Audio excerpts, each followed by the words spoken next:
any BBC etimi investigation about some story bi na yebeka ya after say nsem no eba beto edwa no NDC amanyuko no ehya ase accuse Yura Kennedy compare ko agyapong say ono a na etimi agye abrante nkwa e de afiri nsem because Kennedy agyapong eba betena na 2 TV so say ono abrante we eba ni studio ha nko be mo manfo kwan na won etimi abono a enye asemtuwa because onye nipa papa na yebeka ya anche na nipa bonifo bi etimi agye abrante nkwa e de firi nsem na Kennedy agyapong the top politicians be edin eba betu da say one and a behind senipa a yikun wonu na IGP former IGP Dr. George Ekufu Dampare enim hu bi na nipa kro na o police service mo na all shield all these things no up to now or so eye me no kasa ide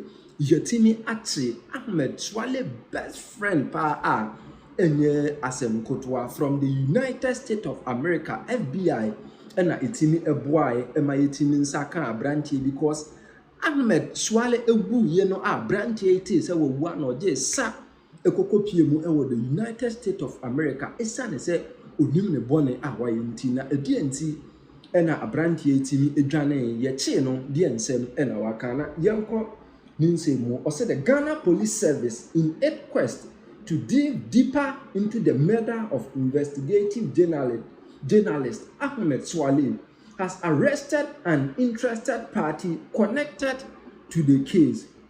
The suspect, identified as a close friend of the deceased, is accused of selling him out by releasing his photograph to a popular politician in Ghana before his murder in cold blood. The two had worked together at Tiger Eye Private Investigation before the dismissal of the suspect from Tiger Eye. Daniel Owusu Cranton, also known as Akwasi Amache, disguised himself and left the shore of the country immediately after police picked up information about his involvement in the case. It follows the extraction of important information by the FBI in the US, including phone calls between suspect and the deceased days before his death. The phone of the late Ahmed Suale were sent to the United States of America as part of police investigation. A source close to the police criminal investigation department has told that the suspect used to visit the deceased, a close friend, at his Medina-based residence. According to the source, Amache, as he is affectionately called, relocated to the United States when the police were closing in on him. He is said to have sneaked into Ghana last week, leading to his arrest at Amasamai at DRC at a hair plaiting salon. The arrest of the suspect has been met with some ill feelings as a top brass police officer is pushing to interfere with the investigation, pushing for the suspect to be granted police entry bail instead of him to be put before the court. Enti nipa bi ewo police service nim abrante we ya cheno na ye bebwa na investigation etimi akoso na watimi akire nipa kro ono etimi di picture no ekokoma no de Kennedy Agyapong ede ne din eba betu da no anase Kennedy Agyapong himself no na otimi eye no obi ewo police service nim o interfere in the case on pese ye de abrante ebekwa akopie mu ewo court nemu yentimi emanu police entry bill sene be ya nkasem no eto ebe katakata asem we Kennedy Agyapong ede ba betu edwa se Ghana Police Service enum no kran so one empese obeka because essence obi ewo police service nim case we on pese ye behu enokre room because nipa no ohyetere no top politician ewo NDC amanyuko no ye beka ya Kennedy Agyapong the din bebre eba betu edwa na same person no onyaye yati nipa na wo se ye de bekọ akopie mu ewo court no ofo so aginem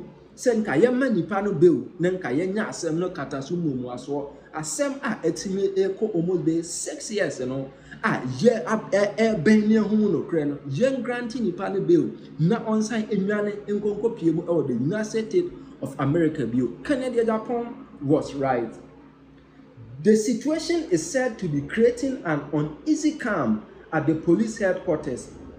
Ahmed Suale was killed after he and Tiger IPI team exposed widespread corruption in African football, particularly with a focus on Ghana football. Inti na ukokopiemu police headquarters wa ene kamea ese mukra chemienu ebisa won empene emie nya abrantie no wabra yemfa no enkonkopiemu court mpanifo binim so ewom se chenchena yenya no underground nenka yentimi enyai abrantie no a enye asemkoto amene okasa die abrantie no eda so prosifo kukum a yemfa no enkonkopiemu court ne hwe ba bia asem no ebekwa akosi nsem PTV enya ade se yede beka memu because asem we yedi echire achepa ebradu se nipa a oje abrantie ekra efiri ne nsem no ade se yebehunu nipa kro na justice etimi aye adwuma.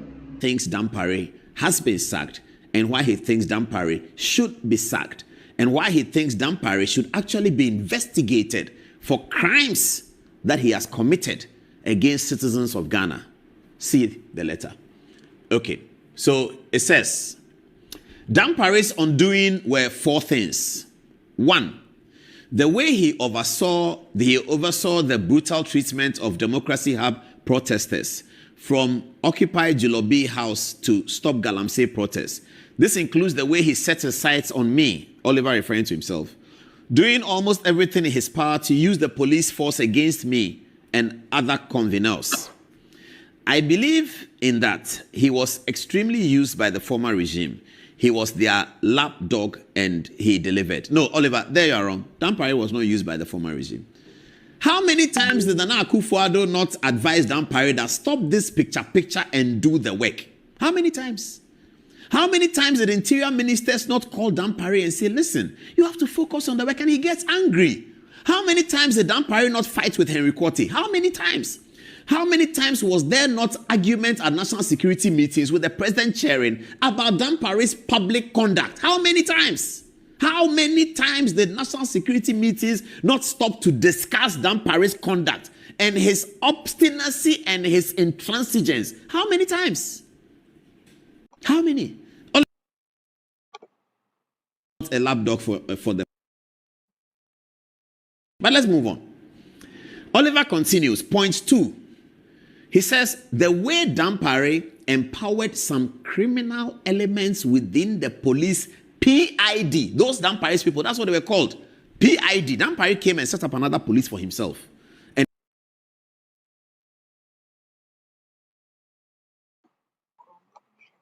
Oliver here is alleging that the way in which Dampare empowered these criminal elements within the PID, who committed crimes and had absolutely zero regard for due process, human life, or justice.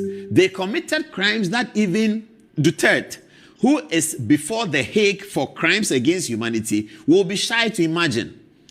Everyone I know in the police hierarchy and rank and file were complaining about the abuses of the PID guys, but everyone treated them as untouchables because they were Dampare's own terror squad.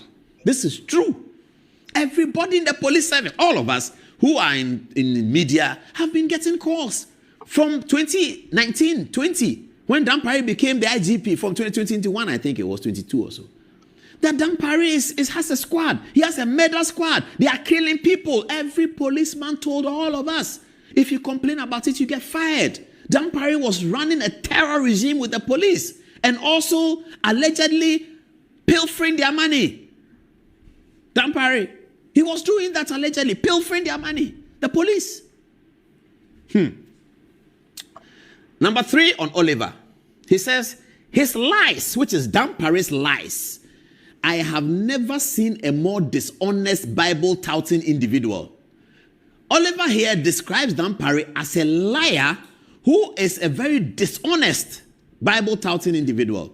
Oliver wrote this early this morning, about 9 o'clock. It was up. By that time, the report of Dampare hadn't come. So clearly, Oliver knew that Dampare was going to be fired today. So, a few people knew. I mean, I didn't know. I just found out when the report came out. I didn't know. But it looks like some people knew. Okay, let's move on. He comes, say, oh no, this one I don't want to read it. Oliver says that in Dampare's Bible dishonesty, he comes second to Ken Ofori-Atta. I won't read that one. Ken Ofori-Atta is a good man. Despite this, Oliver goes on. He went ahead curating PR event. This was our problem with him.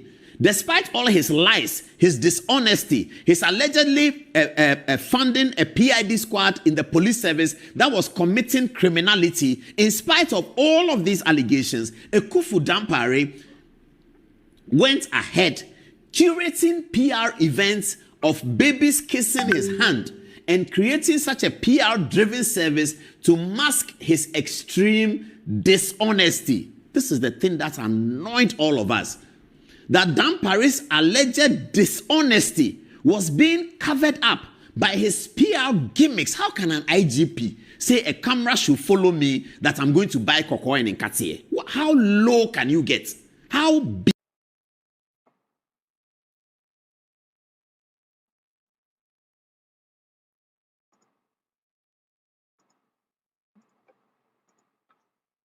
How bizarre can you get as an IGP? Parliament and is crying. How bizarre can you get?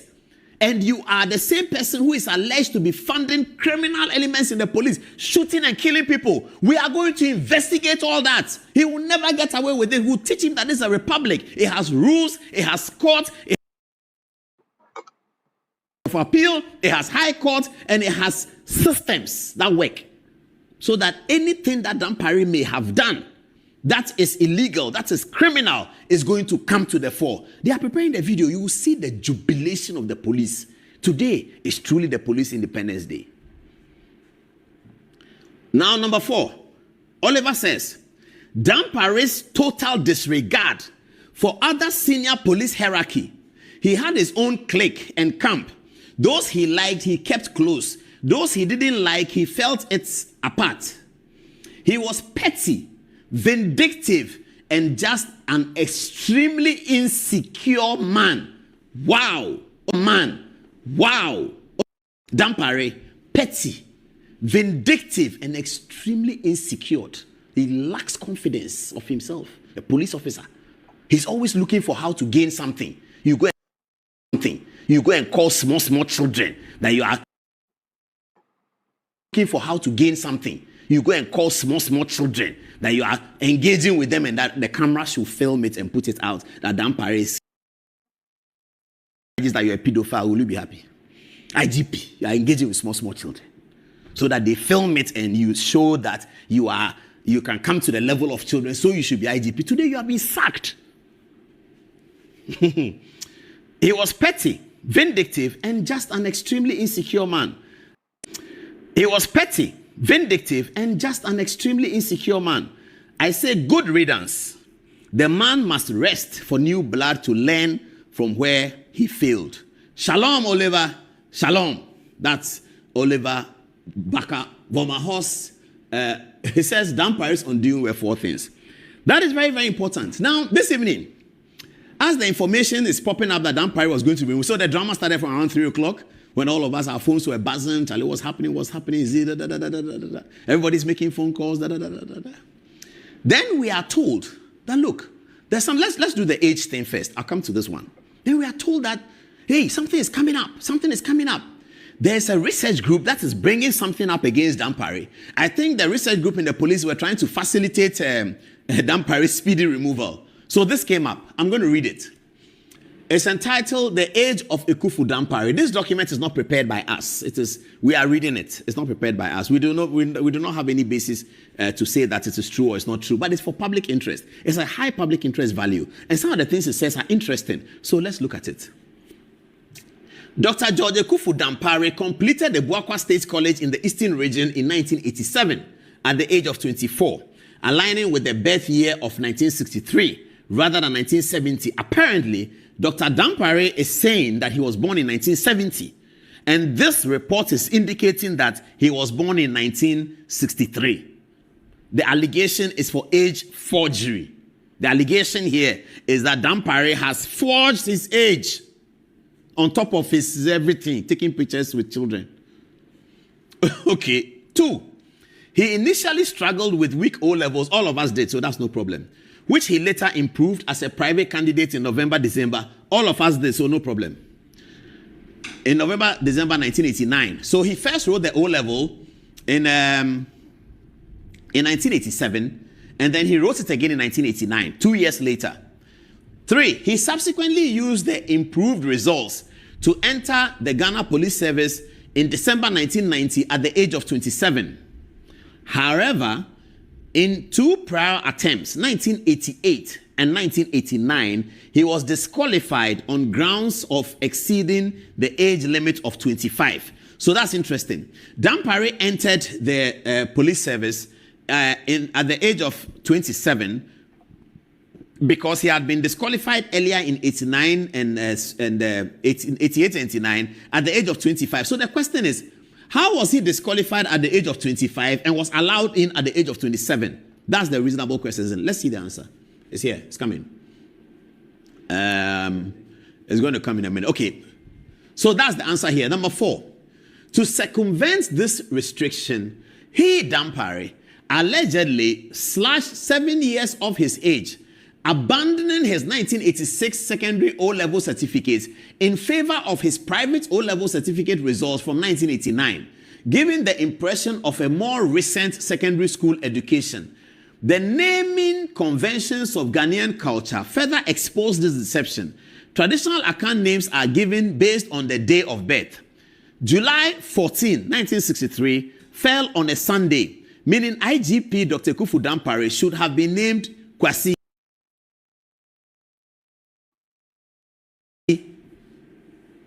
1970 fell on a Tuesday, making Kwabena the appropriate name.